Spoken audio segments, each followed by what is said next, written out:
Okay, it's now 4 o'clock, so we will call this special meeting of the Shawnee Mission School District Board of Education to order here on Wednesday, September 9th.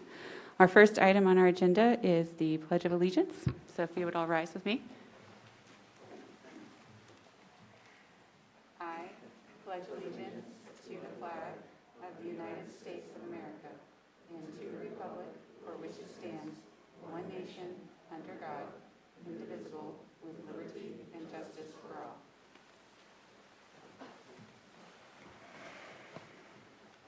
The next item on our agenda is the adoption of the agenda. I'll seek a motion to adopt the agenda. So moved. Goodburn. Thank you, Ms. Goodburn. Is there a second? Second. Thank you, Dr. Sinclair. All those in favor, please say aye. Aye. Are there any opposed? Hearing none, it passes unanimously, and we move on to our discussion items. Our first discussion item for this evening is the 2.01 reopening plan update, and I will turn that over to you, Dr. Fulton. Okay, thank you very much, and great to see everybody this afternoon. Thanks for coming on such short notice. I want to give you an update on a topic that we've been discussing for the last couple of weeks, really, and that is moving our students at the elementary level from remote into in-person learning. And so today, we shared with staff and with parents our plan to begin that process. The district has plans to phase in our elementary students' grades pre-K through 6 into full on-site learning. The district's going to has been following the JCDHE gating criteria. As you know, we started off the year more restrictive. They do allow for in-person learning, and that is our goal, is to get to in-person learning. And so we're going to go ahead and update our gating criteria accordingly so that everyone recognizes that's our goal and that's their destination we're heading toward. We are going to remain with an on-site learning model unless JCDHE requires remote learning for all students. Right now, that's when we get to very high levels of transmission of COVID-19.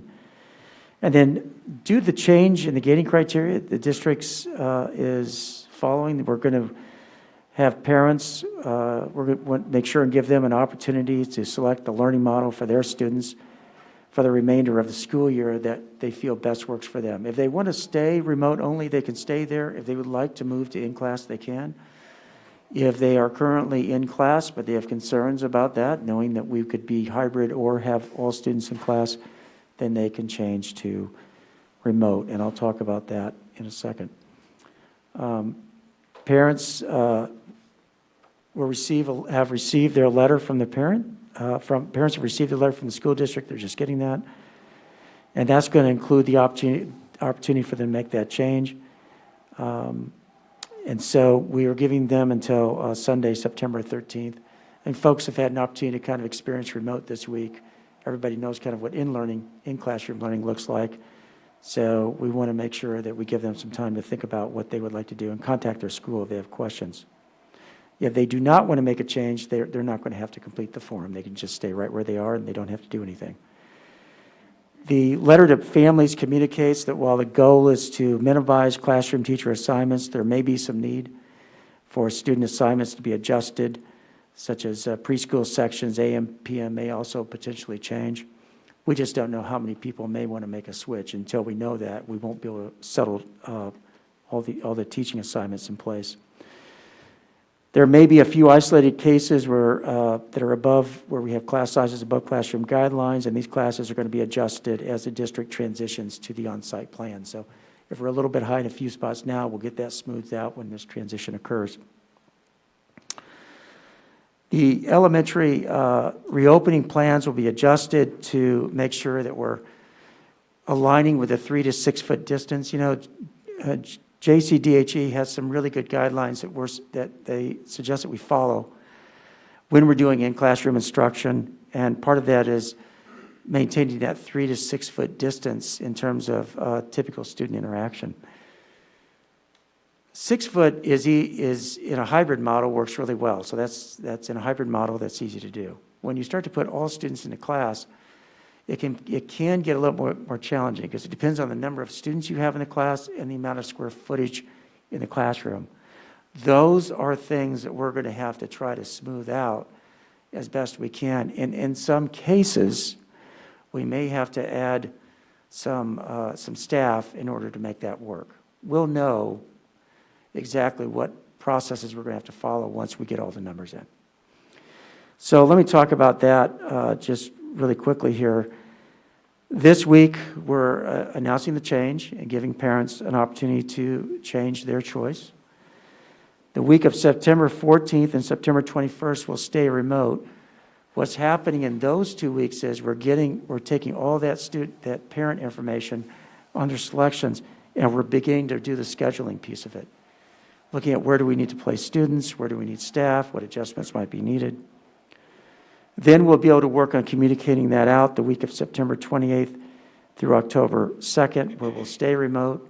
Now, there is a little bit of an issue going on there on September 22nd, because that's when the county's going to come out with their updated gating criteria. And of course, that's following the Labor Day weekend. So we'll have a better idea then of whether or not we need to stay remote, which is possible if the gating criteria get to that point, or we can begin to make that transition into in-classroom learning. So by the end of the week of September 28th, we'll have all the new schedules out, and the week of October 5th, we'll start hybrid with the new schedules in place. October 12th will be hybrid. Now, hybrid for October 5th, we'll have in-person for students pre-K through 2, give some of the younger children an opportunity to adjust. Then the students in grades 3 through 6 will join them the week of the 12th, and then the week of the 19th, then we'll begin the process of transitioning students in whole, and we'll start with the youngest grades. Again, I think the biggest challenge that we face for on-site learning for all students really goes back to number of students in a class and square footage, and so that's a piece we're going to have to address, and we'll make sure that if we have to do some prioritization, it happens in those younger grades, because it's really important for those younger children to get in. That is substantively an overview of what we're doing for elementary. I'll make a couple of comments on secondary real quick, and then be happy to respond to any questions you might have. At the secondary level, we're still remote. And the reason for that is that unlike the elementary level where we can cohort students, that's difficult to do at the secondary level when you're moving from class to class. And as we know, because of the specialized nature of subjects, you need classrooms that can accommodate the learning that you're doing. Science classrooms is one example. And so it's difficult to cohort, for lots of reasons, it's difficult to cohort secondary students. And that's a bit of the glitch in trying to get to on-site learning for secondary students when you have higher rates of transmission. Now, having said that, we are working with the county to think of ways that we might be able to do on-site learning even with higher transmission rates. But honestly, that's where things like testing and other kinds of strategies yet to be introduced might have to be used in order to make sure that happens. But that's our goal. Our first step is elementary, and we're going to keep working on the secondary piece, because I know this. Everybody wants their students in school, their children in school, and I know students want to be in school. But just to reassure folks, we are going to have a remote-only option, and we'll also have an in-school option at elementary. We're doing this now, because by doing this now, we won't have to do it at the semester mark, which is when we were originally going to do it for elementary. And so it'll be a lot less disruption as we go through the year. Okay, with that, if you have any questions for me, I'd be happy to respond to them. And Dr. Hubbard's here, and she can help respond too. Can we just go around the table? And we'll start with Jamie and work our way around. Thank you for the update, by the way.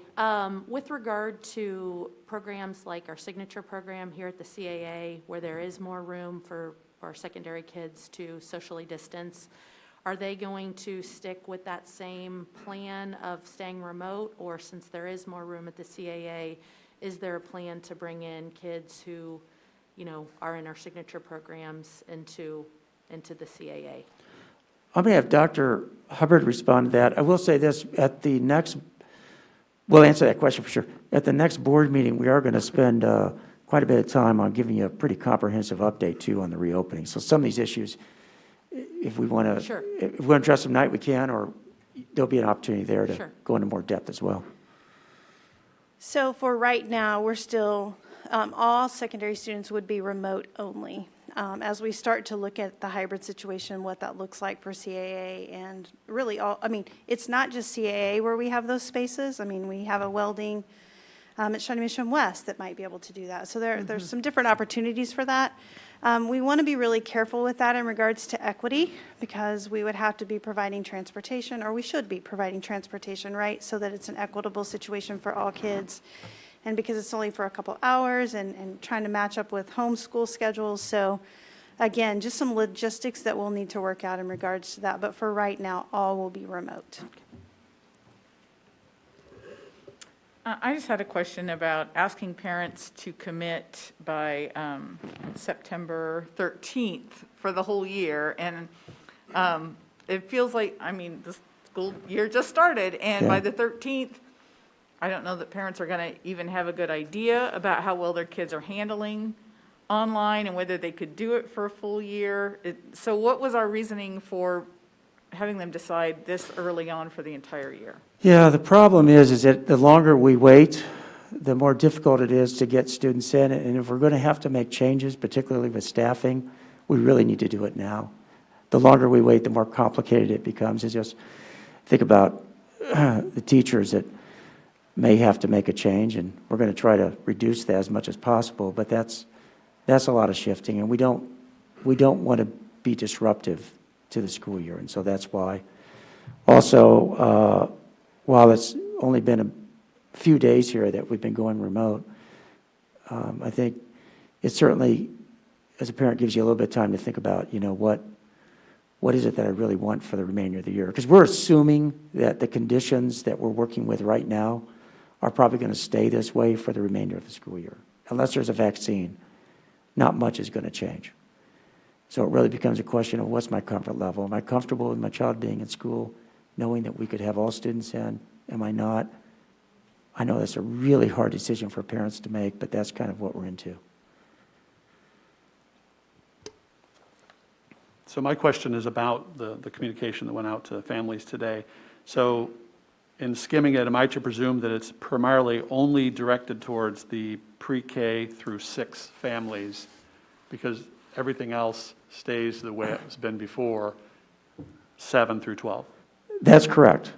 That's correct, because Johnson County allows us to bring pre-K through 6 in whole. Now, they do have guidelines, and we're going to follow those. So that will determine our ability to do that in every case. But that's why we're doing it pre-K through 6. We are also following their guidelines for secondary, which right now has us remote only while we're in red. But I know that in our discussions, we're trying to think through how can we do that, how might we be able to do, for example, hybrid models safely at the secondary level when you're in the red gating criteria. So just one little piece as I absorb this letter. So the week of October 19 to 23, it says transition to all in-person begins. I guess I would like to tag on to that. I know it's already gone out, but for clarification as we communicate going forward, for pre-K through 6. That's exactly right. Yeah, because it's open-ended, and I was starting to think, wait a minute, is that also, we're transitioning 7 through 12, and it's not this point. Right, it's only thank you, it's only pre-K through 6. Right. That's correct. Thank you. And there was also some discussion about 6th grade, and our feeling was, and again, this goes back to our conversations with the county health department, is the fact that we felt it was important to keep our elementaries whole. Now, it may be, as you can see with that transition piece, we may have some grade levels that are where all the students are attending, and others that may still be hybrid as we transition into this model. And so that's a function of what we can actually pull off and at what rate of speed. So we're just going to continue to methodically go through this and make sure we get it right. What we're really want to avoid is something we talked about back in July and August, and that's we don't want a yo-yo effect. We don't want to start and then stop, you start all in, then you got to come back to remote. We'd like to build sustainability into our plan so that we can keep students in. That would help parents with planning quite a bit. So that's our hope and our goal. I think the increase of testing may, at some point down the road, help with that effort as well. Dr. Sinclair? Okay, sorry. So I would like to direct my question towards your opening explanation of the letter that went out to parents, our elementary parents, and part of the impetus behind this. I think what I heard you say is that due to change in gating criteria, and I know that I don't mean to quibble about semantics, but I would just ask that you maybe expand upon that. My understanding is that we didn't change, gating criteria didn't change per se, but we chose to start within that circle more conservatively in order to not only get kids in school, but keep kids in school, Yeah, keep our staff healthy. And so this is more about clarification of implementation, which may to some parents read like a change. Right. When we adopted the Johnson County gating criteria, and it allows in both red and yellow for all students to be in school. We started the school year more restrictively, and that was for several reasons, and that's really laid out in the letter. Mm-hmm. And so talking about the well-being of staff and students and community, and also making sure that we had a predictable schedule starting out, as well as readiness. So now we're at a point where we can begin to move from where we're at to where ultimately the county does allow us to be, which is to have all students in school. And so this is a transition into that model, knowing that COVID-19 could be with us for quite a while. Mm-hmm. So we want to build sustainable models that will keep us in school. Dr. Fulton, I'd like to add to that just a little bit. Dr. Sinclair, in one of our original reopening plans, we did have an SMSD gating criteria chart that has been published on our website. And there, we did say that we would not attend in red and remote. And so parents did make decisions based off of that SMSD gating criteria chart and often refer to it. So I think in the change that it was intended to be that we are going to follow Johnson County. That's what our resolution says. And while we were more restrictive in the SMSD chart, that we're going to follow at this point, well, and all along actually, but we started more restrictive, but we're moving towards the Johnson County gating criteria. I thank you both for just providing a little more explanation around that. I appreciate it. Thank you. So my question is, when we hit 15%, and then we're in black, and then it reverts back to everyone being fully remote. Right now, at this juncture, there's not a plan for even operating in hybrid for elementary once we enter black.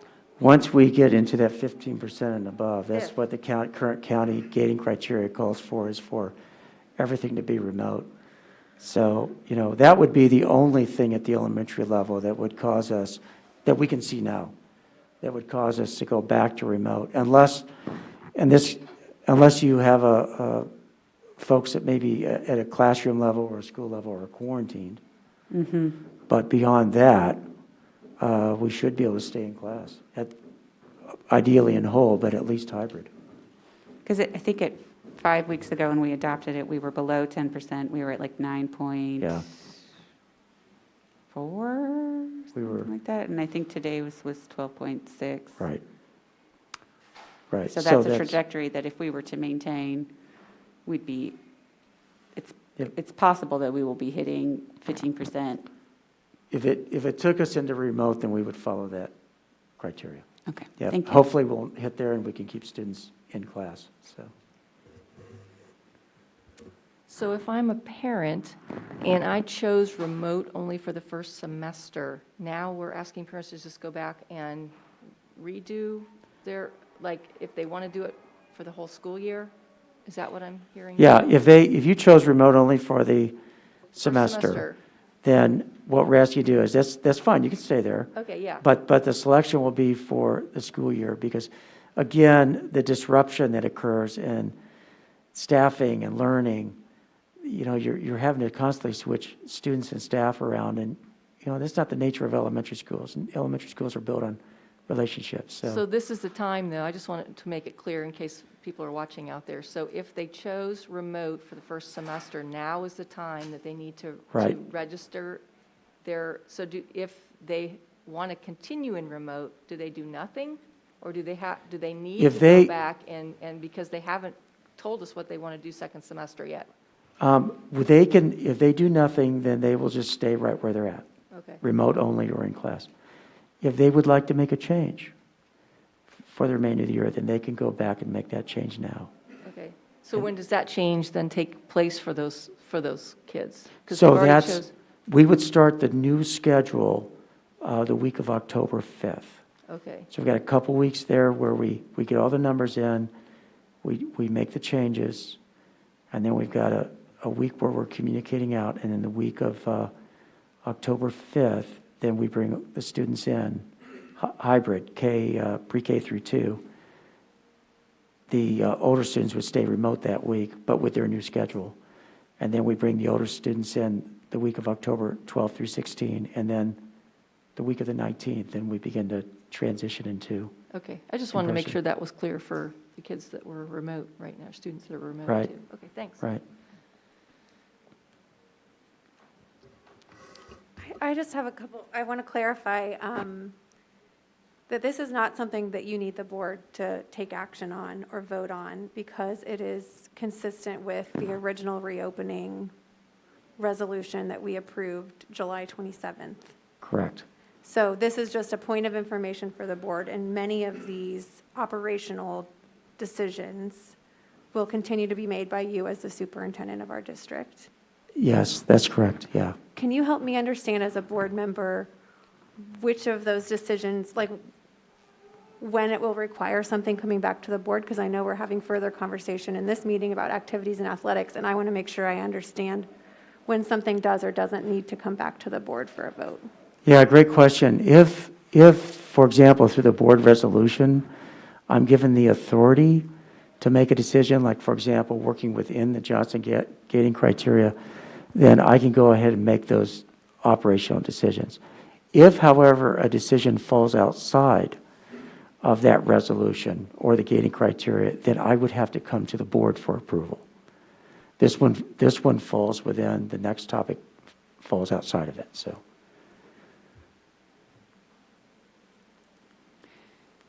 Should we go around again, or is everyone good with this update? I can go around again?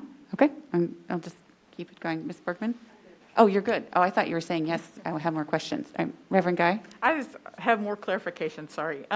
So did this letter just go out to elementary parents, or did it go out to all parents? It went out to elementary parents. Okay, so families that just have secondary students, do they still have to decide for the full year by September 13th? No, Okay. no, this only impacts pre-K through 6 students. They do Okay. not, it's only that level. Again, because at the secondary level, under the current gating criteria, we are required to be remote for now. Hopefully, we can find ways to operate secondary schools in at least a hybrid model, but for now, we're remote. So this is only pre-K through 6. Okay, that's all I had. To follow up on Mrs. Owsley's question about should we revert backwards and go into the 15% or more area, the black, do we also have the 14-day transition requirement as opposed to, it wouldn't just happen overnight, would it be also a 14-day transition back to full remote? That's a really good question, and that is something where we would seek guidance from the county. They certainly have the responsibility for public health, and if we were to get guidance that we needed to immediately go into remote, then we would do that, but that would only if we had to, because that makes it really hard for families to plan. Now, this first one coming up on the 22nd, since everybody's remote right now anyway, it might be frustrating, but at least you're already doing that, so you have plans. But yeah, we'll ask for guidance from the county on that. Thank you.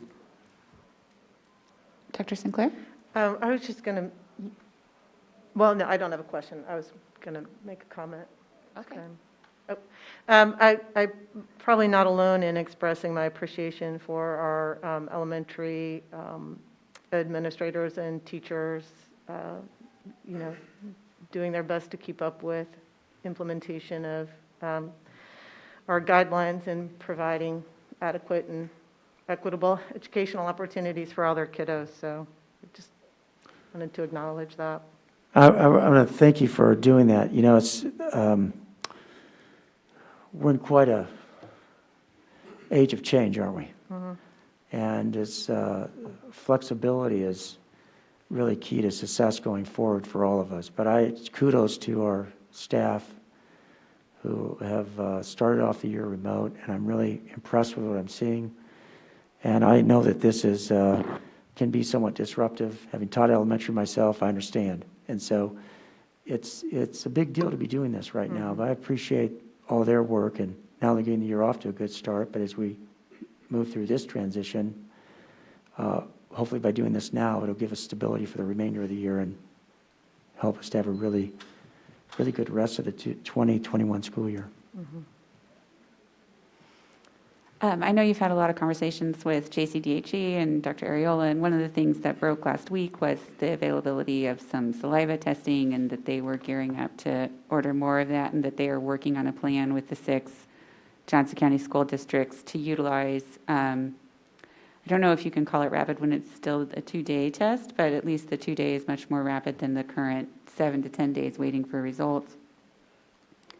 Have you found out any more information as to how they're going to implement that with regards to testing for the schools and how that's going to be available for us? Or is it coming and we just don't have the details yet? Yes, I do not have the details yet. I know that they are still working on securing the volume of tests that would be necessary to do a robust testing program. And so I anticipate, as they get more information, both from the county and the state level, that I have no doubt they'll be putting a plan together that will involve the school districts and trying to get to more testing. It really is very key, because if we know what the rates of transmission are across our school district, even as a sampling, it really gives us a much better idea of what we need to be doing to make sure that our students and our staff are safe, and to get practices that align with what's possible given the rate of transmission. And that's one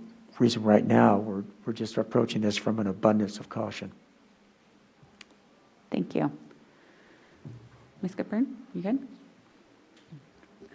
I'm just interested how we communicate. I feel like one of the most important things for families is not only, I know it's impossible to know what can happen, so having some level of flexibility is really important, particularly if you've chosen to be in person for your kids. But I've gotten a lot of questions from families saying, what is the district looking at to help guide these decisions? Which numbers is it? And I think for a long time it really was the numbers, but getting a plan like this sort of sets out a different course where it's more on operational ability to deliver safe in-person education. So I think I'm just pushing us to make sure that we're as clear with families as we can possibly be about not necessarily what's going to happen next, but what we're looking at to help inform the decisions that we're making on the operational side, because early on the message was very much what happens in our community will dictate what can happen in our schools. And now I think this is a little bit different, where we have just a defined time frame, which I appreciate. I feel very strongly that we need to get our elementary kids in particular into schools as much as possible, as quickly as possible, which the health department has said is not only fine but encouraged. So I'm glad we're moving in that direction, but I think helping communicate to families how we're making our decisions and what we're looking to guide them would be really, really helpful. That may be something, as we do updates for you as a board, we can talk about that in a little bit more in depth, so it's not a mystery to people. Yep. That'd be great. You good, guys? Okay, great. Well, Ooh, I have one more question. Okay. Did I hear you right that September 22nd, the county is releasing new gating criteria? Well, they're releasing where we are. Okay. Sorry, it's not new gating criteria, I apologize. They're giving us an update on where we are in the gating criteria. Thank you. So the label of sort of which zone we're in between red, yellow, and Correct. green will happen roughly every month? Is that like, how often will the county be making those updates? Typically monthly, they'll give us updates. Yes, yeah. So thank you for that Okay, well, clarification. got it. Not new gating criteria, just where are we in the gating criteria? Okay, so we're moving on to item 2.2, activities and athletics. And I will again just shoot it straight over to you, Dr. Fulton. Okay, I'd like to start with an update. Let's see if you can turn that back on.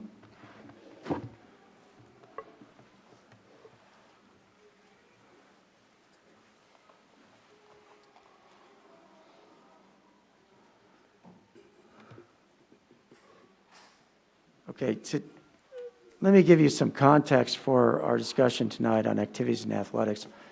As you know, Johnson County Department of Health has given us specific guidance for basically running school. I mean, we are part of an interconnected community. It's about Shawnee Mission, but it's about all the other school districts in Johnson County, and indeed our entire region working together to address the issue of COVID-19. We've made a commitment to work closely with the county health department to ensure that our practices align with what we know will help to mitigate the impact of this pandemic. Today, we received some updated information from Dr. Ariola, who is the director of the Department of Health and Environment, and you can see what he delivered to us here, and I'm going to have to turn around so I can read this. But basically, here's what he says. I understand the importance of extracurricular activities in the school setting. I'm okay with SMSD proceeding with sports and extracurricular activities. There are currently several teams playing in the community and businesses are open. No matter the sports that are played, high risk, medium, or low risk, please ensure that the appropriate safety precautions are there to minimize risk. Steps that include cohorting to minimize the number of contacts, preventive random sampling, limiting spectator attendance to immediate family members, and monitoring symptoms are key steps that help reduce risk. And then treating athletic teams as cohorts is especially important so they're not a source of introduction of virus into schools. They should know that not following the rules may affect their opportunity to play. So what he has done in this correspondence to us is given us very specific pathway and guidance when it comes to engaging our students in activities and athletics. We are the only school at the moment that is not engaged in activities and athletics. We understand the importance of it, and we also absolutely understand the importance of being a good partner in public health. And so with that, I'm going to have Dick Kramer, who's our Director of Activities and Athletics, do a quick overview for you of all of the protocols that we've already established to address safety issues in our school district. Thank you, Dr. Fulton. It's a pleasure to be here again. Just building on the information that was just provided, I want to share with you, and I think it's important that you see what we're doing. We've talked about it, but I think it's important that you see that we're following these guidelines. And when you look at this document, and this document is to provide guidance to our staff and coaches and sponsors and protocols for all our fall activities. It's rather extensive, it's robust, and it's a challenge. But we've met this challenge. I want you to understand that we've done this since June 15th. And we started it again on August 17th. So we have practiced these protocols, have been successful in our practicing of them, and I'm confident if we do get the opportunity to move forward, we will do them in earnest and with fidelity. And that's the responsibilities that each one of our athletic directors has, coaches, players. They all have a responsibility to follow these guidelines. And I want to show you those tonight to know that if we do get the opportunity, you'll feel comfortable with that information that you have. And I want to go down and I want to start with these links. And the first one is going to be the 13 points of best practice. And this was developed using a number of resources, or Johnson County Department of Health and Environment, the Kansas Department of Health and Environment, National Federation of High School, KSHA. And it's constantly talking about COVID facts.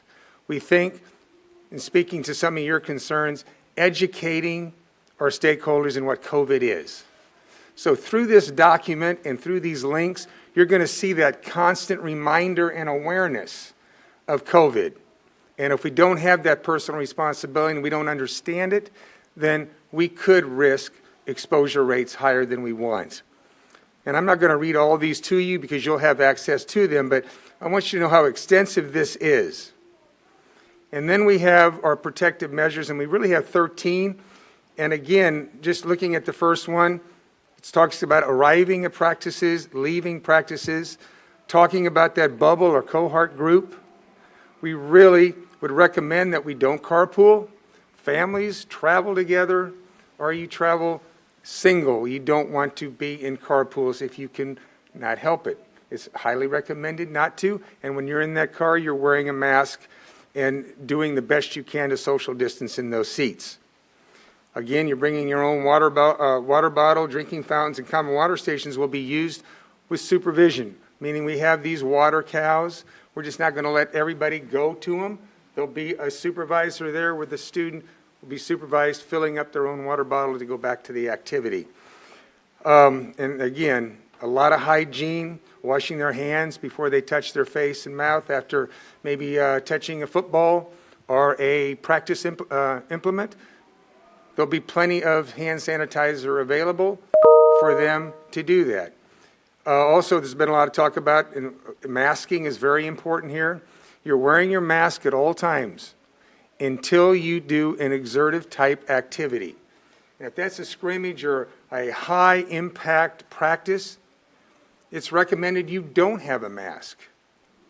But if you want to wear one, you still can. No one is telling you you can't, but recommended through the KSHA and other health agencies during exertion, a mask is not appropriate. But again, that child, that parent, always has the right to wear that mask during competition. So, but it's not mandated, and it's not recommended in these protocols. It's doable. We ask our athletes and coaches to keep every kid and keep those athletes in bubbles. Football, whether it's offense, defense, D-backs, offensive linemen, try to keep those cohorts as small as you can. So if there is an exposure rate, not everyone is affected. And we plan to do that, and we hope to do that in every one of our sports so that we can mitigate the spread and the exposure. So that is the 13 pieces there that I think are important. The other piece is the activity-specific considerations that KSHA provides us. And this is done for each fall activity. And I want to show you this because it's important to know that if you have a child that's in these activities, I want you to know that these will be the mitigation protocols we use during those activities. And this has been approved through KSHA, the National Federation of High Schools. For instance, here's girls' golf considerations. It goes down, and you can assure that we will be doing these in our competitions and in our practices. And it goes down, it spells things out very clear. And again, this is a document that you'll be able to go through at your own speed. Here's tennis considerations. Again, we'll be doing all these in our competition and at practices. Just a reminder, our coaches, ADs, have been working with this document really since June in anticipation of that August 17th date. And in August 17th, again, we were putting these into practice. So it's something that's not relatively new. We have actually done this, and that's important. You go down, and it's very thorough, and you can see it's very detailed. And that is done for each fall sport. Again, there's cross country. I know that we spent a lot of time talking about those high-risk sports. And there is a football one here that's extremely robust and And if we follow it, it should give us every opportunity to stay safe in our activity. There's gymnastics. It's a 36-page document that, for each activity here, going over all these pieces. And so what I'm trying to tell you is that we have looked at the detail, we've been in the weeds, and it's important to know that we are looking out for the safety of every student, athlete, activity, coaches, and families. The next one is the return and general considerations, and this is kind of the document that is used to build all these things that we have in our document, and it goes over the universal guidelines for personal hygiene. If you look in there, there's a lot of those things that are currently in our document now. Same thing with the education and communication, screening and exposure protocol, illness protocol, and activity considerations such as practice and team activities. So again, a number of documents using a number of sources to develop these guidelines. The return to participation guideline, I'm going to have Shelby speak to this, is the return of a student who should test positive. How do they re-engage in their activity? And I'll have Shelby just share a few things. So again, just to speak to the safety of our athletes, Keisha has created return to participation guidelines. So if you've ever had an athlete sustain a concussion, this would be similar to those return to play steps that the athletes must pass before they can be cleared to return to their sport. So Keisha has done an amazing job at creating a document, and Dick asked me to review it to overlay it with the Johnson County guidelines, and really it matches up very nicely. Our nurses are going to have no problem working with our athletic trainers and coaches and athletes and their families with this document because it is so similar to what we do for concussion protocol. There are a few differences, but I think very, very minor. For instance, for that would be that Keisha wants the athletes to be 72 hours fever-free. Johnson County Health Department requires 24 hours fever-free. So we'll work through those things with our KU folks who advise us. But again, a great document, and it really attests to Keisha looking out for the safety of our athletes.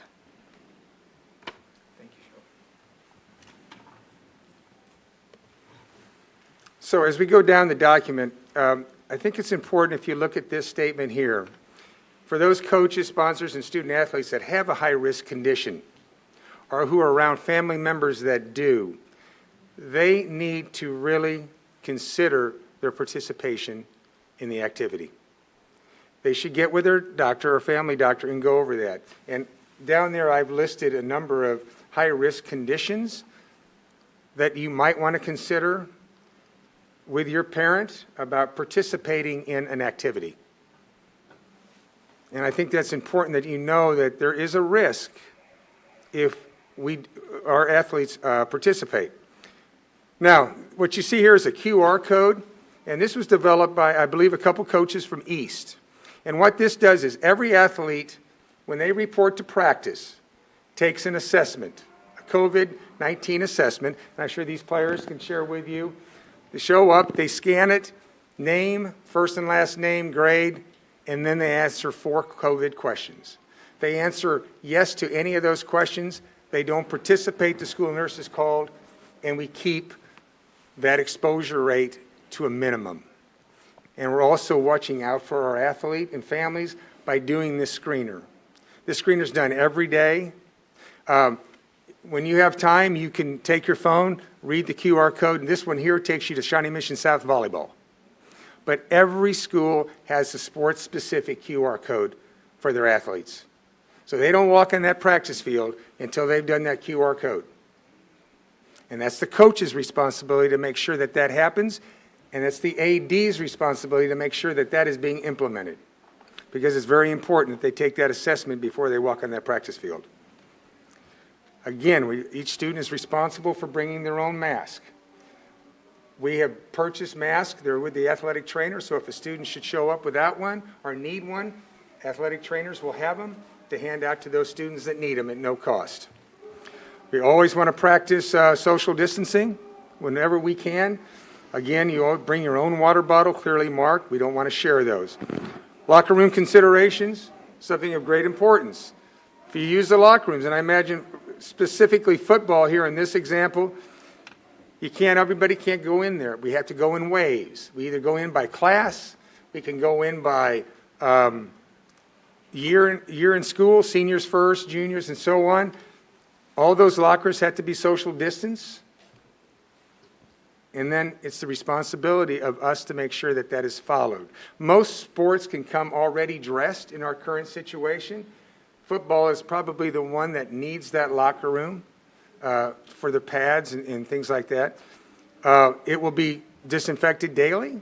Every athletic director purchased 2 misters for their facilities, indoor and out, so that will be taken care of after each practice, and in some cases, in between activities. They'll enter one way into the locker room, they'll exit in another. And I've just given you an example here when afternoon practice starts, how that will work. In this example, this is, again, from Shawnee Mission South. Travel guidelines, all participants on the bus or van have to be masked. You have to wear your face mask when you travel.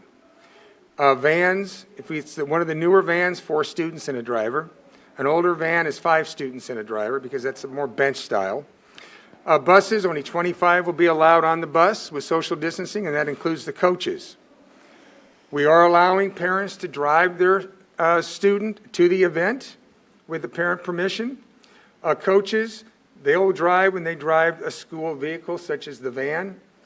We ask parents only drive their athlete. And if you do want to drive others, then you have to go through the MVP and MVR check. And know, again, that we're kind of stepping out the bubble when you will go in carpool. We can play any team in the state of Kansas in the metro area, but we are not allowed to spend the night. So that really limits us going somewhere, but someone from any part of the state could come to us. Garden City, Dodge City, Manhattan, Lawrence. For us, I would imagine the farthest we could go is Wichita and be back that night because we're not allowing overnights. Other safety considerations, and that's the 13 steps that I showed you earlier on that link, and I'll just go down here. Continued expectations. Students and adults are expected to monitor their own health and should not participate in the activity or on school property if they tested positive, if the student has been exposed. Again, trying to educate. We put a lot of the symptoms down for you to know. We're not allowing any high fives and fist bumps. And when you get to those activities such as tennis, golf, no more handshaking at the end of the round. It's maybe a nod. Rackets may touch in tennis. It may be football players lining up across the field from each other and recognizing each other. But we're trying to do away with that. Again, some of our athletes and some of our students travel and take trips. Again, if it's one of those in the department, I've linked it, but I'm not going to go there. But if it's registered, you have to do a 14-day quarantine. So parents, where you go on your trips and where you go could affect when they come back in playing time. They may have to quarantine. Again, we want students to exit and enter in designated doors that will be provided through the AD and coach. And we're asking that the students do not gather around the facility or parking lot before or after practice, which usually isn't an issue when we're all in school, but since we're remote here for a little bit, they could be showing up early and talking in the parking lot, and we don't want to do that. That's that self-responsibility. If we want to continue to have our activity, then we have to follow those guidelines. It's imperative we do that. Again, once the workouts end, at the end of practice, we're asking those athletes, go home, get in your car, stay in your bubble, stay in your cohort group. We're asking when parents drop their student off, please stay in the car, drop off, exit around. And we're asking that they don't stay for practice. I apologize. I'm sorry to interrupt, this is kind of very unusual and I don't mean to surprise, but as as we're working to conduct, we have these remote shades going up and down because that is the sustainable practice. And we have students very concerned about what's happening in here, yelling very loudly, which is not a safe practice, very close together.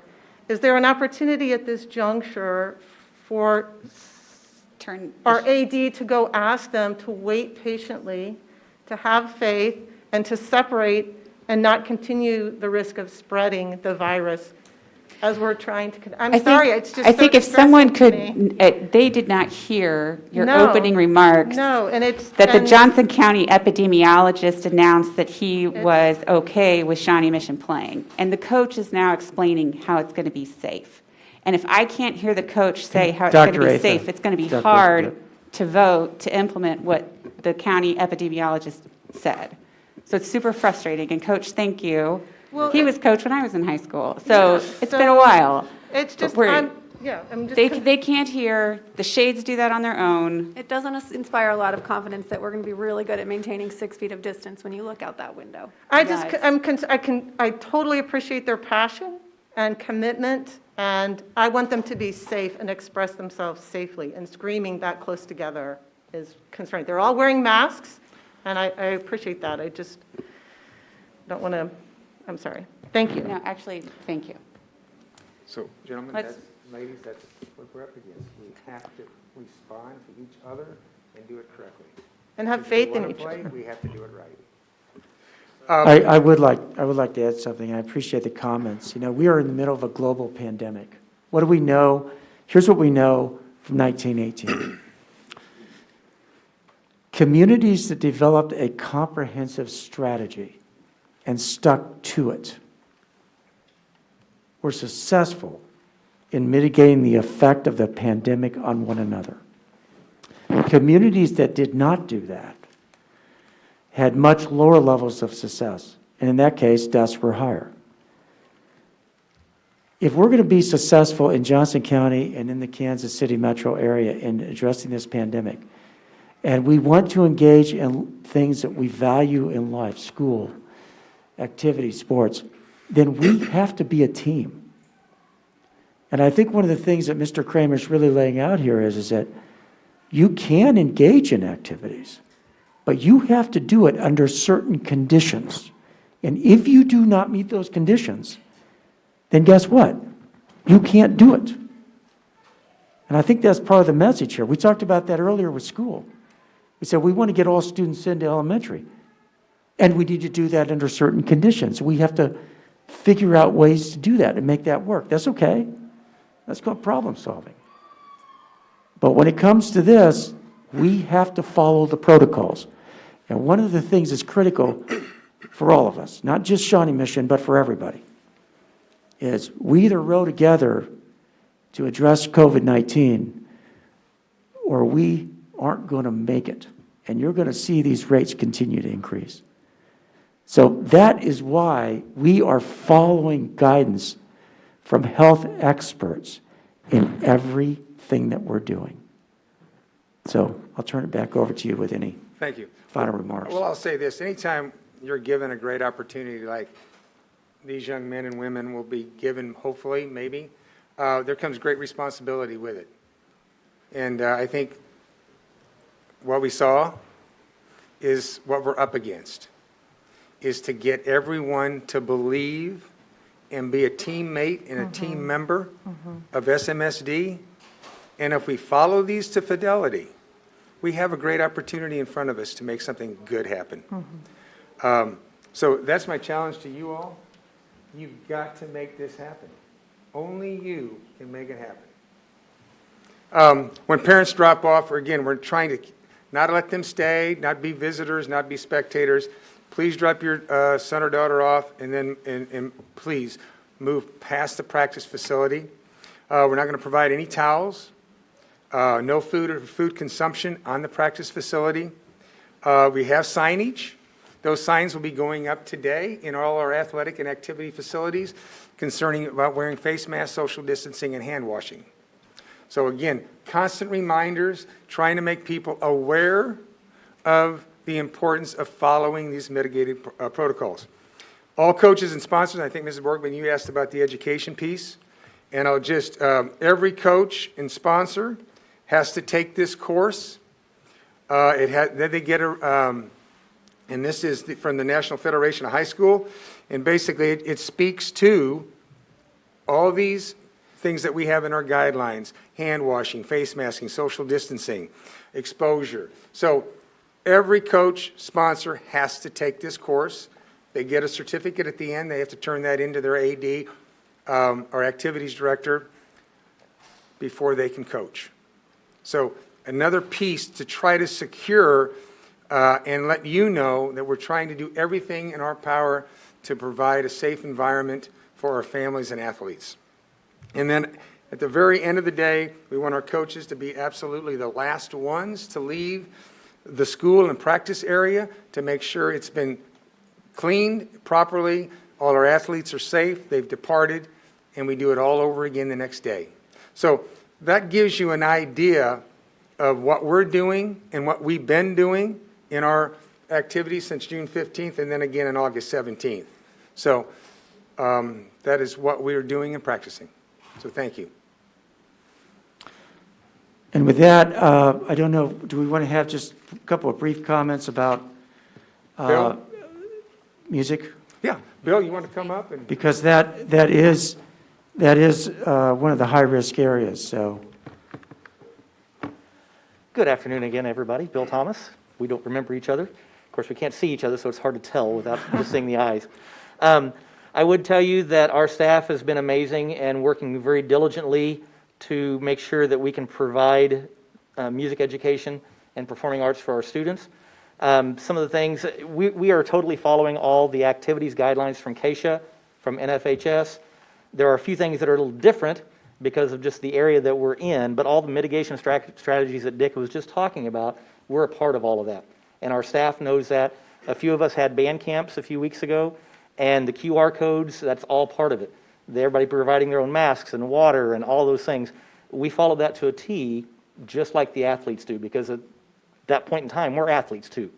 Some of the things that we've talked about over the past couple of months, and some few things that we haven't, but the orchestras and theater programs may rehearse an unaltered schedule. So during the school day, they can meet during class and they do their thing. In the choir and band areas, a couple of those areas that are considered high risk, they have special strategies that they can only rehearse for 30 minutes at a time, and it's been updated. Now they can take a 10-minute break. They have to leave the area, but it used to be 30 minutes on, 30 minutes off. Now NFHS has come out and said, actually, that can be shortened to 10 minutes as the studies have gotten more robust and they have more information. Along with that, and that's indoors or out, the district has purchased the HEPA filters, the scrubbers that we've talked about. Those are in place in the high school and secondary classrooms, high school, middle school, band and choir rooms. Bell covers were recommended for all the wind instruments in the band. Those have been purchased. Those actually showed up today. And so I'll be doling those out to all the band directors so they'll have those. Puppy pads for the brass players to empty their water keys into. Another one of those strategies, they don't want that on the floor, so we bought thousands of puppy pads and cut them up into little 8-inch squares, and those are in all the band rooms, so they're ready for that. And teachers are well aware, they know how to use those. SMSD is an ASCAP member, and that allows us to live stream concerts when the time comes if the composition they're performing is from an ASCAP member. I actually have a meeting next week with BMI, who is the second largest composer category, if you will, people that composers belong to, and hopefully we can get that in place, and that'll open up even more literature so the students can perform that. And again, we can live stream that. Whether or not we can have an audience in the house, we can live stream those concerts. So that will be a great boon for us. All of our district music festivals first semester have been postponed because obviously, if you've ever been to the West Area Band Festival, that brings huge crowds that stacks to the ceiling in the gymnasiums, and that wouldn't be safe. And so we're postponing those till second semester, and we'll see how those end up, and maybe we'll live stream some concerts there as well. We'll just have to take that as it comes. Just got word last night that the district, East Central Kansas, KMAA district, those concerts are being turned off this year. We're not going to have those concerts, but the students can still audition for the district band, choir, and orchestra. and that will put them in readiness that they can still audition for the all-state groups in February without a problem. So they're still going to have those opportunities. It's just going to look different. But things are moving along nicely with the strategies we already have in place. And again, we follow the activities guidelines because we're a part of that KSHA entity as well. That's great, thank you. I think that's it for the presentation. I have a few closing remarks, and then if you have any questions. Just as an overview from Dr. Ariola's guidance, again, he shared with us today that we can proceed with sports and extracurricular activities, that they are going to be adjusting the gating criteria, but those are not yet adjusted, which means I do not have authority to implement this guidance until they're part of the gating criteria. And this applies for all sports, high, medium, and low risk. We need to have insurance that we have appropriate safety precautions to minimize risk, which you've seen an overview of some of those. We need to have steps that include things like cohorting to minimize the number of contacts, preventative random sampling of tests.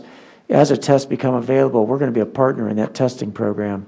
That's going to be key to both our academic success, and by that I mean getting students in school and keeping them in school. I think it's going to help with that, but it'll also help with extracurricular programs as well. And so those are all really important considerations as we think about next steps. A couple of other things, again, as a reminder, that he recommends that we should be limiting spectator attendance to only immediate family members, and then monitoring symptoms if students or staff demonstrate those. You know, that's one of the disturbing things you hear sometimes, is that people aren't reporting symptoms. I will tell you, we're going to be very strict about this. If somebody's symptomatic, then we need to get them tested. And if we need to quarantine, we'll do that in ways that adhere with the health guidance, period. The guidance is the guidance, and we're going to follow it. And that's something that we've emphasized with our coaches, is this is not a matter of, for any of us, choosing to follow some of the guidance but not all of it. We follow it, period. So that's going to be important for all of us as we go through the 2021 school year. And then those are the main reminders here of just things to consider from Dr. Ariola's perspective. And I thank him for being a great partner with us in trying to identify solutions to what are some really challenging problems that we're trying to solve. I'm going to seek a motion from Mary, and we'll get a second, and then we can have some discussion before we vote. So I'll go ahead and seek one from you, Mary, at this point. In recognition of updated guidance from Dr. Ariola, the Director of the Johnson County Department of Health and Environment, provided to Dr. Fulton just earlier today, which states that Dr. Ariola is okay with Shawnee Mission proceeding with sports and extracurricular activities, that JCDHE will be adjusting the gating criteria soon, and that appropriate safety precautions to minimize risks should be taken for all sports, and in recognition of the numerous academic, physical, and social benefits of participation in extracurricular athletics and activities by our students, I move that the board authorize Dr. Fulton to immediately resume extracurricular athletics and activities in a manner that is consistent with the rules, protocols, and guidelines issued by the JCDHE, the Kansas Department of Health and Environment, the Kansas State High School Activities Association, the Sunflower League, and school administration, designated to address COVID-19. Is there a second? Borgman, second. Thank you, Ms. Borkman. I'm going to go ahead and open it up for discussion really quick. If anybody wants to make some comments, we can work our way around the table. Go ahead, Ms. Borgman. So essentially, Dr. Ariola has given us the green light to move forward with all sports regardless of the risk category. That gating criteria is going to be adjusted. Do we know when JCDHE will have the adjusted gating criteria? Is it a matter of days? Is it a matter of weeks? Is it? I'm not sure. Okay. I imagine there's some process steps they have to go through, but they'll keep us updated on progress that they're making on updating the gating criteria, but I don't have a date when that would be available. Okay, so this resolution is in essence the bridge that would, should we approve it, would allow us to go ahead with it until we see something from JCDHE that says, that has it in writing, correct? That is correct, and it's also something that, once we receive that, if we feel like there's any updates to our current resolution we need to do, we can do that at a later time as well. Okay. But bridge is a good word to use. Okay. Just one question at a time, and then go. Yeah, that'd be great. Can Go ahead. you address, I don't know if it's you or others, over the summer when we were doing conditioning, we did have some of our high school teams that had to go into quarantine because there were exposures. Can you address what's different now from over the summer that we think that won't happen again? We absolutely can. Mr. Kramer can come up because because of contact tracing, we understand the story behind that. He'll explain it. Yeah, that's a great question. Actually, through our athletic protocols that I just explained, I can tell you that we did not have one sport exposure. Those exposures came from outside the environment that we created. And that's always going to be the worry, is when they're with us and we control the environment, is when they leave. And again, it's the responsibility of those participants and families to follow those guidelines when they're not with us. So, and I think Shelby, I don't know if you got anything to add to that, but our exposures have come from outside our environment.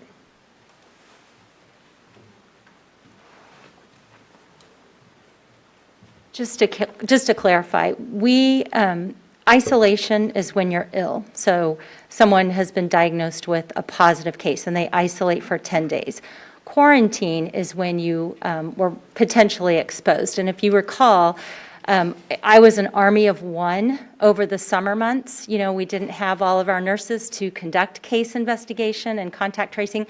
So we always erred on the side of caution in quarantining people who were potentially exposed. So we never identified a single case that was a positive case from an exposure that occurred in one of our athletic facilities. Does that make sense? Mm-hmm. Okay. Brad? No question. Thank you. Dr. Sinclair? I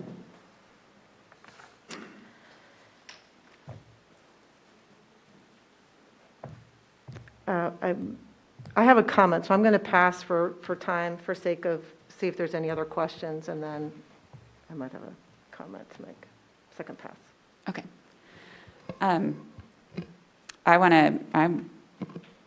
guess I don't actually have a question either. I also have a comment, but my child participated in conditioning this summer, and I felt like the athletic department at North handled it very well. I felt like it was orderly and organized and regimented. I appreciate Dr. Ariola's information and guidance today and the ongoing relationship that you've worked with the other superintendents and especially with the health department. I think the saliva testing last week was a game changer. I'm looking forward to seeing how that rolls out. But for us, we said we would follow the guidance of the epidemiologist, and the epidemiologist at issue is saying he is okay with proceeding with sports and extracurricular activities. I will say I have some concerns that people will socially distance.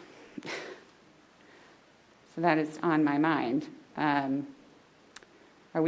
there rules and policies in place to where if you're not maintaining risk mitigation strategies, that you can then not participate in sports? will we place an obligation on our students to participate in risk mitigation? I know Dr. Ariel's statement said there should be consequences if you are not following risk mitigation protocol. And so if you fail to follow risk mitigation, does that mean that you are not allowed to participate? Because I don't know that people will follow risk mitigation unless they are required to. I'll have Mr. Kramer address that. I think that goes back to the protocols. They've developed the training that occurs with coaches and the expectations that we set for all participants. Right. It comes down to us being responsible, and it's educating our coaches that when those things happen, we're not perfect.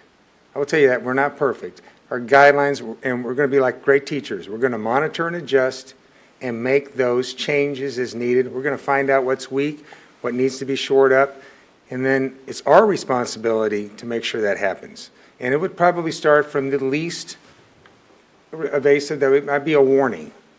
It was constantly working and building that relationship with the players that they have on the team. As far as punitive, we haven't got there, and I hope we wouldn't have to get there. And I would say to the players today, it's that self-responsibility, and your coach demanding you exceed the expectation. You don't live the expectation, you exceed the expectation. And that's what I'm telling our ADs and our coaches. It's not about the expectation. It's exceeding it and going above and beyond for the safety of our kids. So we would start at the lowest level and work our way up. And I'd like to think that we could make those corrections and make them quickly. So I'm thinking in my mind, we have restrictions with regards to drug use or other sorts of activity that you are then not permitted to participate in sports.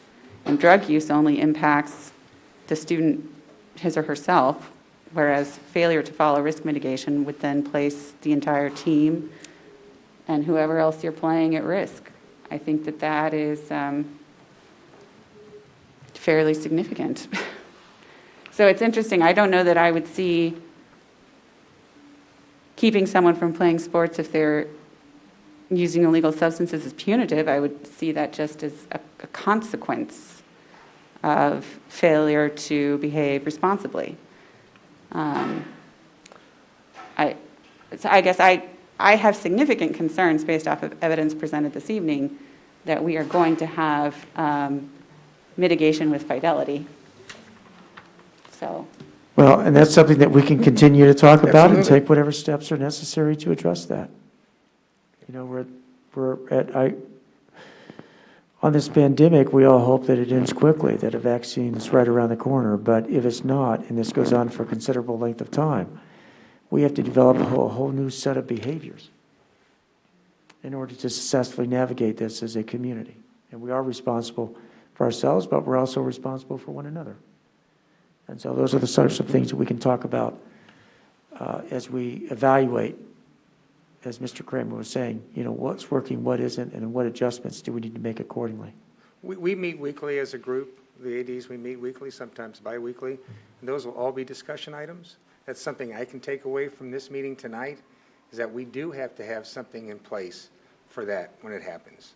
And that could either be through the coaches' team rules or through the expectation of the AD that this is what will happen, to try to reduce and eliminate those violations. There may be a policy piece involved with that as well we can explore. There could be, and we won't hesitate to address that if we feel like that's necessary. Thank you. Ms. Goodburn? Yes, so crowds at the games. You mentioned that maybe we would limit the parents, maybe just the immediate family, to actually enter the game. I'm worried about scenes like outside here, happening outside the gates of the school, a Friday night football game, and a bunch of middle schoolers and high schoolers decide that they're just going to start hanging out in the parking lot and watch the game over the fence. So do we have a strategy in place with our security or whatever to not have that happen? I don't want to have crowds at these games like we saw right outside our window. I would totally agree, and there will be supervision at all our games. All administrators will be on deck and on duty. Our police officers will be there also to enforce any law enforcement issues that have to be taken care of for groups that won't leave that are insubordinate to an administrative directive for the safety of our patrons and community. So there will be ample supervision at those meets. And when we're talking about our spectator policy, which we've developed the framework, and we're going to solidify that tomorrow morning, those will be part of that protocol about making sure that we have a number of people in areas that could possibly congregate with groups. So we've talked about it. I think we have a plan in place. We won't know until it actually happens. But again, it's getting that out and educating our community before those events happen. This is what we want to see, an expectation, and to have somebody out there so when it starts to happen, you stop it. You don't wait till it happens. You're proactive, and you have some withedness to know that it could, so you're there, and you prevent it. Thank you. I just have one other one, but I'll wait until my turn around. Okay. I would like just clarification of what the advice from Dr. Ariola really is, because this seems like the least ringing endorsement I've ever heard for sports. Okay with SMSD proceeding, does not inspire a lot of confidence. Could you provide any more context, Dr. Fulton, on what guidance the health department really has? Because I think not only Dr. Ariola, but the CDC, Children's Mercy, the National High School Athletics Association has been pretty consistent around not only the fact that there may be times when sports are unsafe in communities, but also that risk is not the same across all sports. So golf is a different risk level than football. So I would like some more context on what we're really hearing from the health department. Well, I think I'm taking it verbatim now for context. When they developed the gating criteria, they went specifically to the National Association's document. The definitions for high, medium, and low risk actually come from the National Federation that deals with high school activities and athletics. So those are commonly understood definitions. And by that I mean there are certain sports and activities ascribed to high risk, medium risk, and low risk. When they put their gating document together, what they did is they said, okay, under certain when we're at certain levels of transmission, if we're in the yellow zone or the red zone, here's what is or is not allowed. That document was developed. There is one district left that's following it, it's us. And I think what they're recognizing is that there is absolutely across our county a lot of activities and sports going on, both in schools and outside of schools. And as part of that work of working with community health, they're recognizing that they have to look at the total picture of what's happening. And so what they've done with us is they said, look, we recognize that there's some risk involved, but if you're going to engage in these activities, just like everybody else is, then there are certain criteria, certain guidance that we can give to you and every other district for that matter to follow. And so that is, I mean, the statement that he provided, I'm taking it verbatim. And it goes right back to our key point that we've been making is we want to work as partners with them and we need to follow their guidance. We need their guidance, we need to follow their guidance.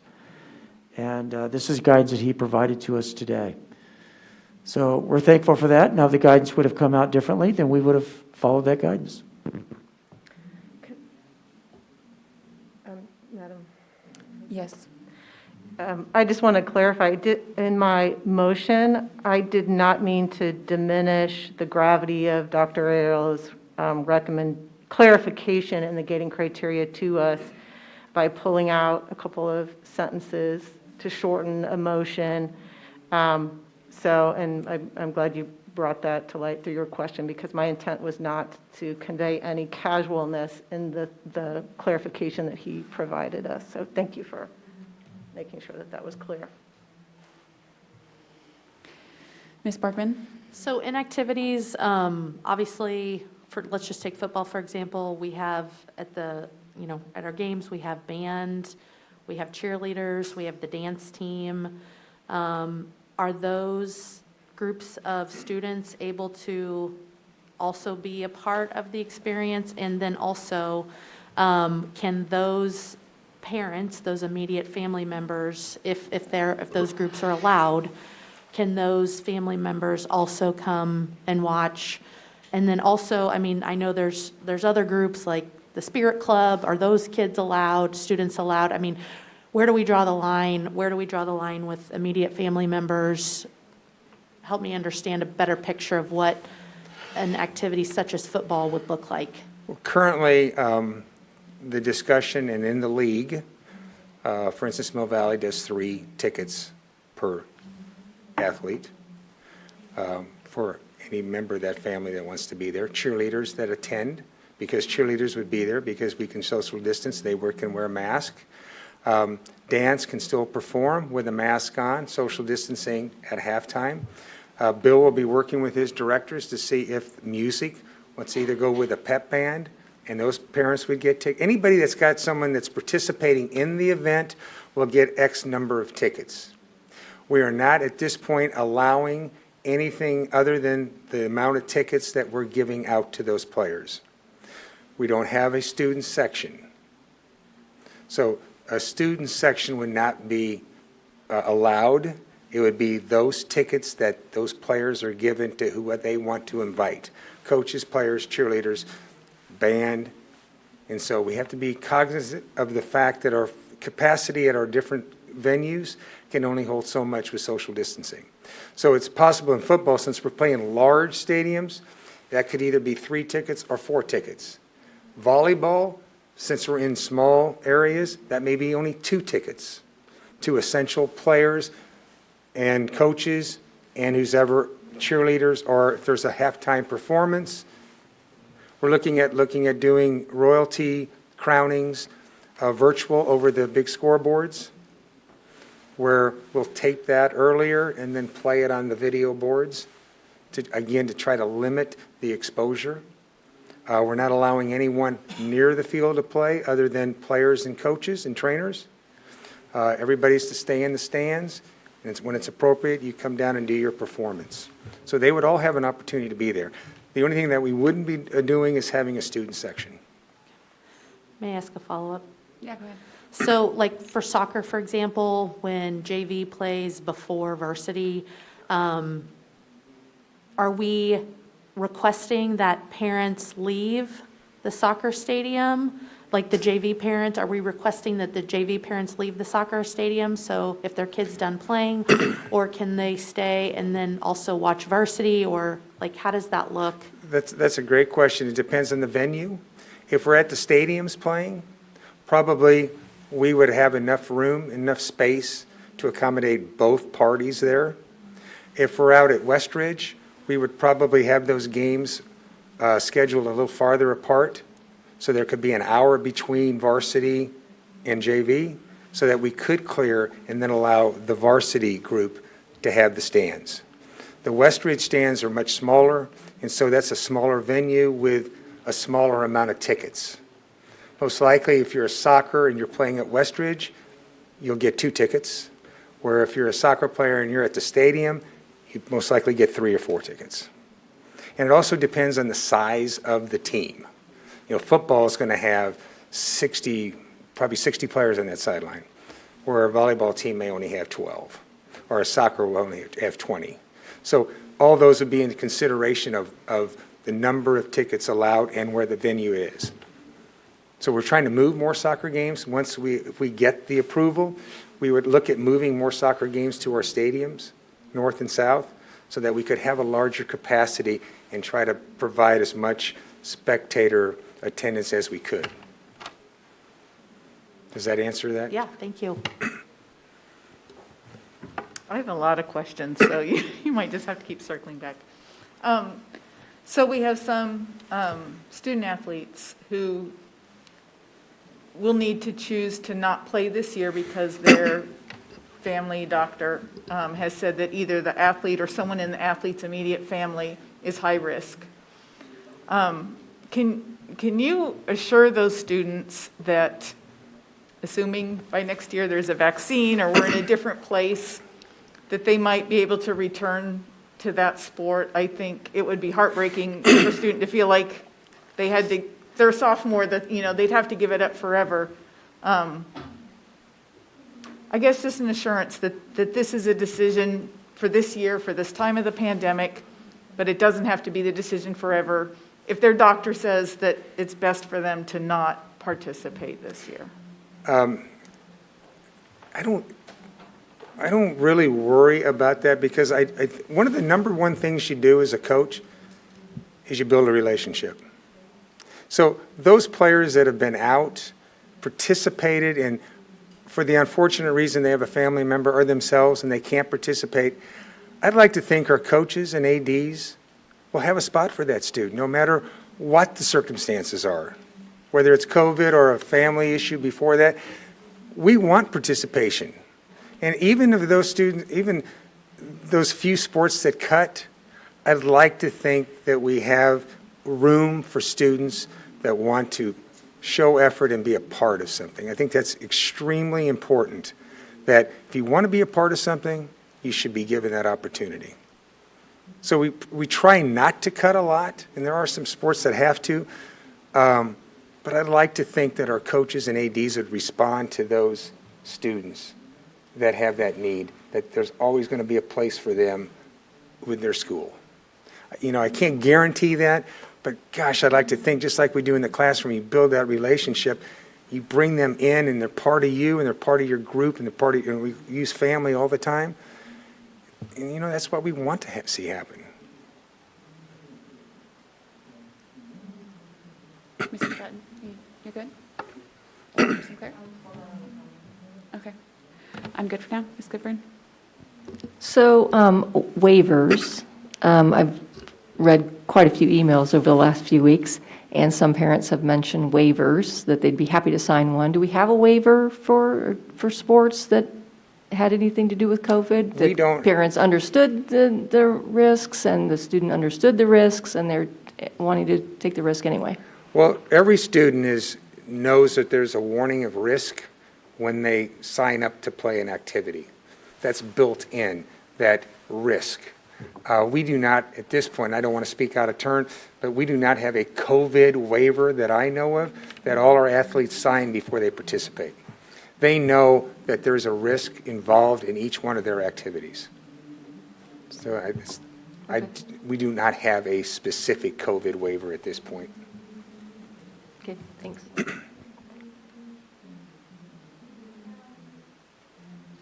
I guess I would just ask if we anticipate, as Dr. Ariola has said, that there are going to be some changes to the gating criteria. We really don't know what those will look like in any way, shape, or form. They could be more or less restrictive around athletics. Correct? Yes, I don't know what the changes will be. And the motion on the table would be effective immediately around athletics and activities? I mean, I guess maybe this is not a question, but a comment. I think hearing how careful and methodical we're being around getting elementary students back into buildings, and how we're building in all of this time for safety procedures, and how we really do kind of have some open questions around athletics gives me pause. I think it'd be wonderful to know something like, if there's repeated outbreaks by the same team, we might actually not let that team compete anymore. Like having some sort of idea of how we're going to ensure that we do this safely. I feel much more confident in our ability to provide safe and in-person instruction than I do about activities and athletics. And I think turning on a dime gives me pause. I mean, I don't know. It's probably an operational question, I guess, for you, Dr. Fulton, is how confident do you feel that we can safely offer athletics and activities as of tomorrow? Well, I know that there's been, as Mr. Kramer went through, and they can come, maybe both he and Shelby can come up if they want. There have been a lot of safety protocols already put into place. So that I feel good about, and we've been doing that in cooperation with KU Med. So if you guys want to talk about some of those safety protocols, because that's an important question. You know, what What are we ready to do right now? What training have people had? What are we prepared to do? I think it's a great question. I feel good about answering it because we've done it. This is not like we start this brand new tomorrow or the next day. We started this in June. We had a lot of practice with it. And then we did it again on August 17th. So I feel really confident. We've got it down. We know what we need to do. It comes down to that responsibility that we have to follow these guidelines. There's no compromising. You follow these protocols to fidelity. And I think we've done that in June, in July, and then we did it again for 5 days in August. So I feel confident that we've done it enough and we've practiced it enough and our coaches know it. I think our athletes have been through it. They know it. I can never guarantee, but I feel really comfortable that we've practiced all these. So it's not just our first time doing this. We've had plenty of opportunity to practice it, correct it, add to it, and make it stronger. And it's as strong as it's going to be right now. And it'll only get stronger because we will continue to monitor and adjust as we move forward. So, Shelby, you want to add anything? Well, I would just add, as Mr. Kramer went through this information tonight, I mean, it took me back to April when we were creating all of these documents, and it took me back to this summer and driving home and driving by some of the practice fields and watching these coaches and athletes actually implement to the exact specifications of what we said. I mean, that was very comforting. I will give you a little bit of a preview. So all of the district nurses, all of the county nurses meet with the health department tomorrow at 4, as we do every week. And there has been a lot of talk amongst us of the severity of the illness, the lack of severity of the illness that we're seeing. And that's countywide in adults and children all the way through. So all of this work, I mean, I have 6 staff members that are dedicating full time to contact tracing and case investigation of our staff. And not that we're not seeing cases. We are seeing cases, and we will see cases in athletics. We will. The thing is if they can stick to the protocols with fidelity, we're not going to see a ton of cases, hopefully. Just like I said this summer, we didn't see a ton. So if the athletes and the coaches can do that and the severity of the illness does not increase from what we're seeing right now, I think all of the nurses are telling the county health department, we want some changes because this is so much work for very little return. Now, I also, the other side of that coin is that I am a person in our district who does get notified when we have kids on ventilators and when we have deaths in our hospitals. I do know of those things. Not the general public may not know of that. And it does weigh on me, but there's this reality of what we're living in. Every other district is doing this, and so it's hard. I don't envy your guys' position at all. I guess I'd ask, because it feels like a similar operational question, how are we so prepared to flip this switch on the athletic side and so ill-prepared to get elementary students into school? Because that's where my heart is breaking, is the fact that we're going to have students competing before we have kindergartners in buildings, and we're a school district. It is really hard to sit in this seat and know that that's what's happening. And I think, and Mr. Kramer, you can add to this, but we've had a lot of discussions about this. The thing is, our athletics has been going on all summer long, whereas kids just started. So they've had the chance to practice. Our coaches have been doing these things all summer long. We put this stuff back into play in April. But our students are just now starting. And I don't know if you've seen any of the online videos where the teachers are starting to help the students build their mask tolerance and things like that. They're just now starting, whereas athletes have been doing it since June 15th. June.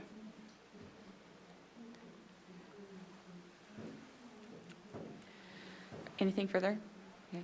Okay. All right. Ms. Bergman? And Ms. Embry, I hear you and I appreciate you sharing that.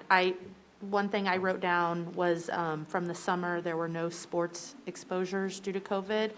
It was all outside exposures, so that did make me feel better for what it's worth. Just wanted to reiterate what I heard.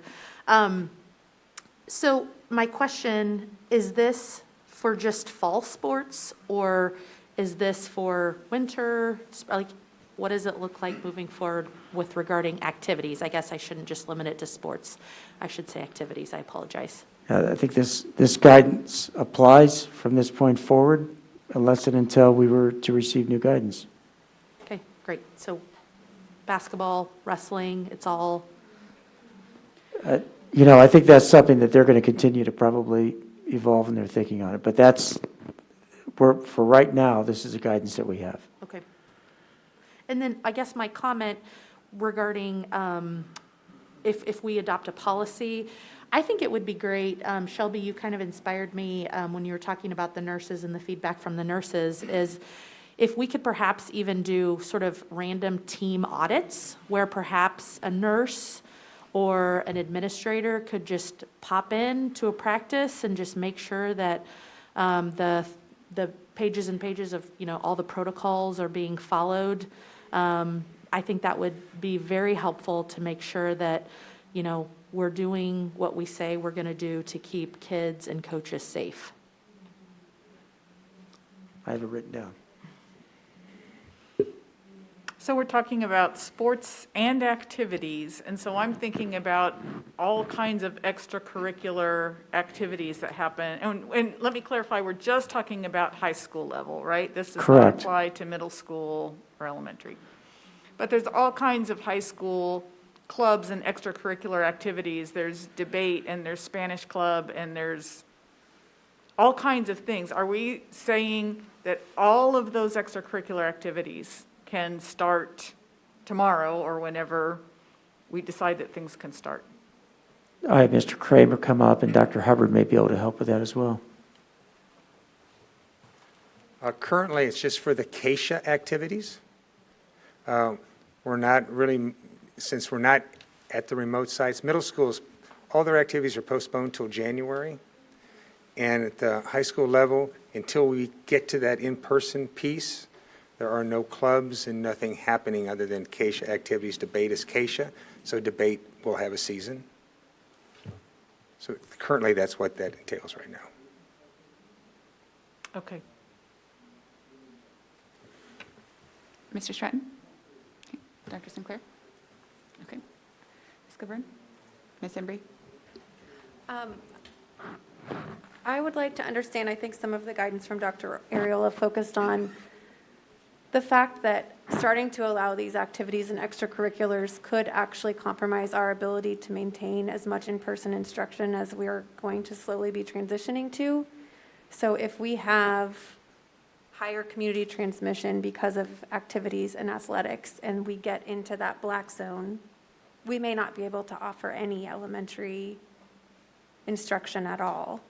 So I think my question is, I know some districts are saying, no matter what, if you're doing athletics, you cannot be in person for school because they're trying to really keep that barrier of transmission between activities and instruction. And under this scenario, what plans would we put in place that would lower the risk of athletes being exposed and then bringing it into our schools and impacting kids who aren't doing extracurriculars and activities, who are just there to learn? Sure, good question. That's one of the things that we'll have to start to work on immediately is that whole cohorting concept. We're okay for the moment because we're remote, but as we start to look at bringing students into school, then we're going to have to work on some strategies for cohorting and making sure that students are protected. The other piece of that too is, and this is what we don't know yet, I'm hopeful that some of the testing strategies will help us as well. But again, we've got to work closely with the department on that because I know they're still looking at what's the scope of what their testing protocols will be. So that's the other piece of it. And he kind of lays that out, working on trying to get cohorting strategies, adding testing into it, and then making sure all these safety protocols that we've been talking about are included with it.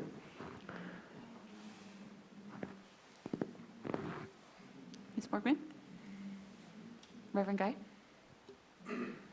I think I've asked most of my questions.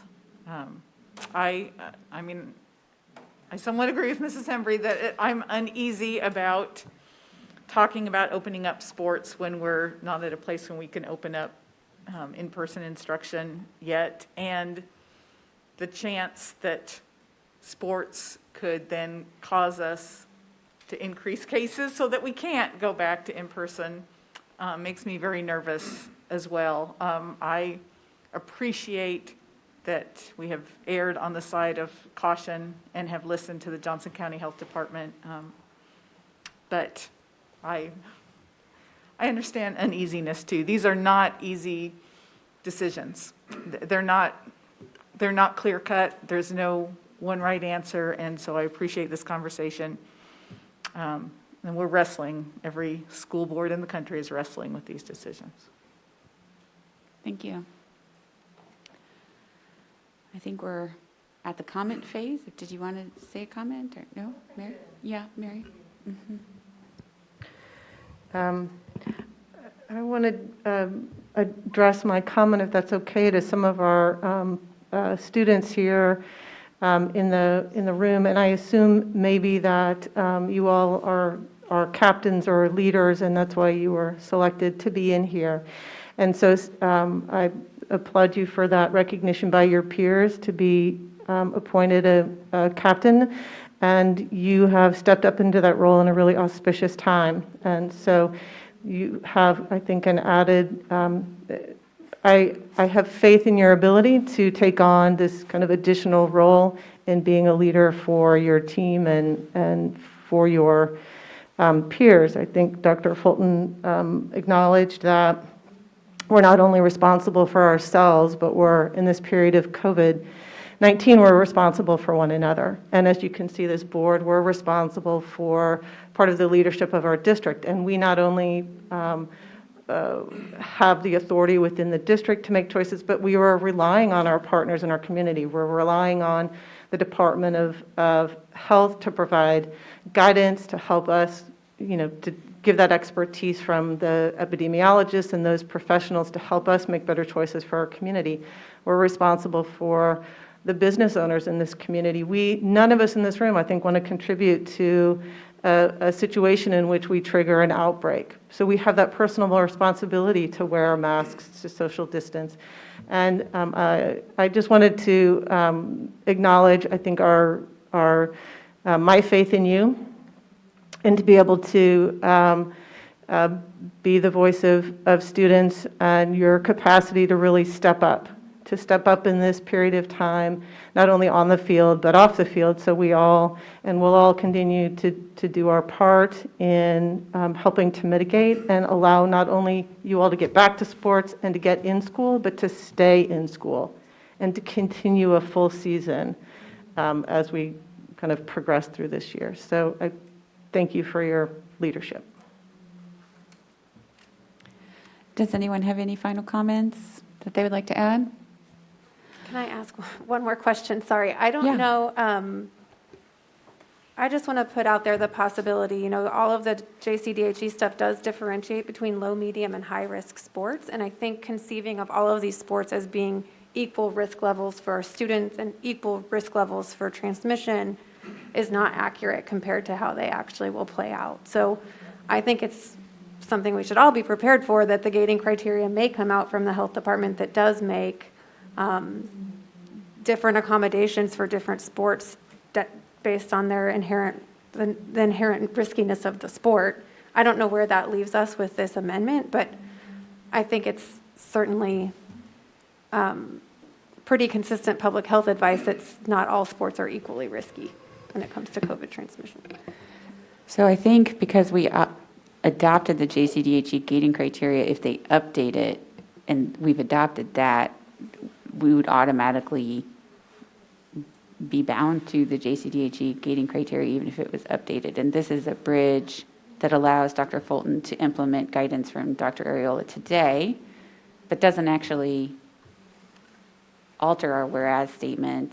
And we could potentially alter the whereas statement to re-adopt criteria should it and to update it even, because KSDE's criteria wasn't out when we initially voted, so that would be something to consider as well.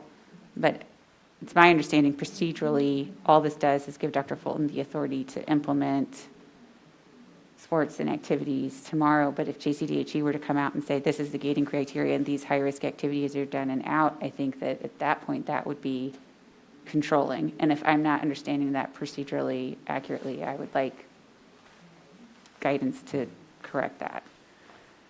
From my perspective, that would be accurate, and per this, it would be, I've heard tomorrow mentioned a couple of times, it's immediately per what we have here, but yes, I mean, this gives me specific authority until such time as the gating criteria is updated, and at that point, we probably have to have some more conversation. Okay. I have no idea what the gating criteria is, any changes would address at this point.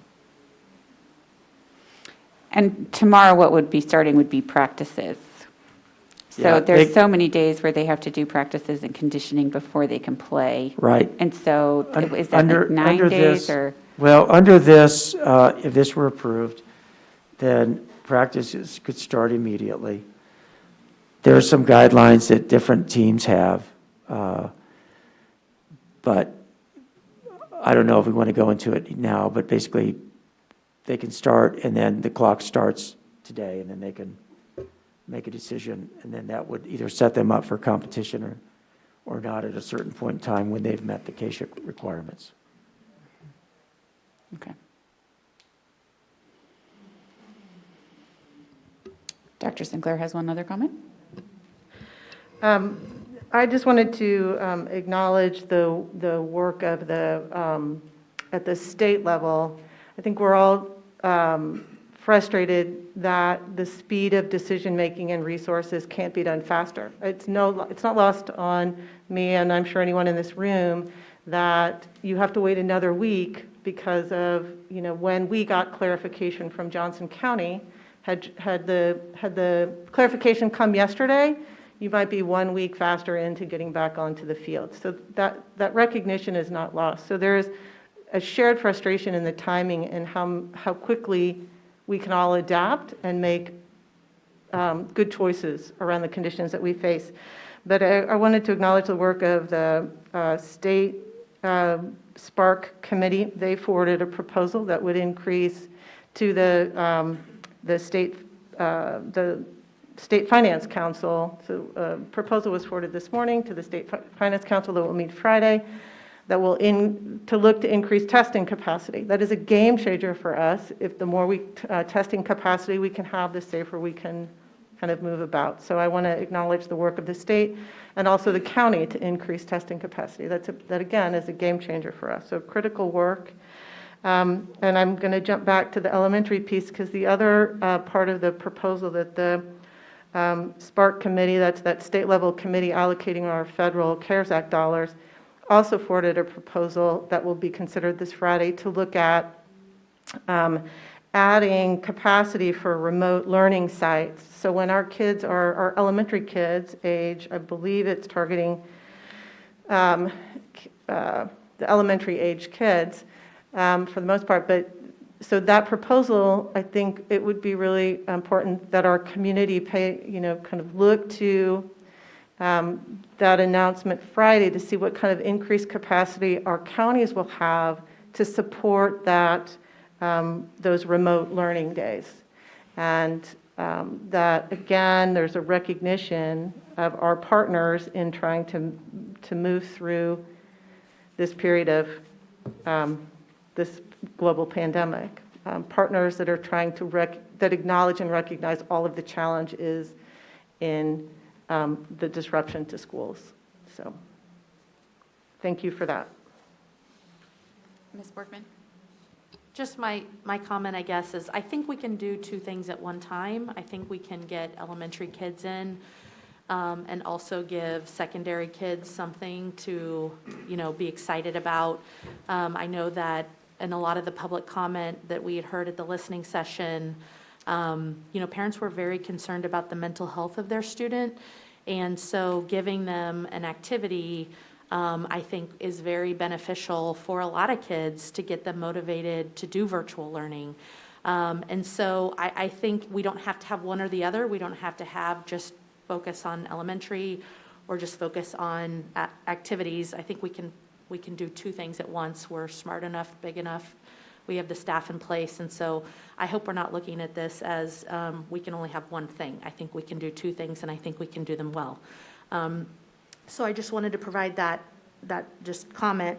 And then I just wanted to end with, I thought Dr. Kramer had the best quote of the night for our students. You don't live the expectation, you exceed the expectation.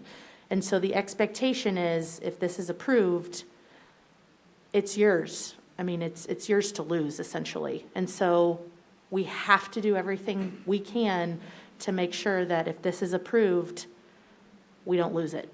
So that is on you. And we're here to support you. We're here to set you up for success. But ultimately, the decision is yours. So I believe in you. I believe in each one of you. And I know how bad that you guys want this.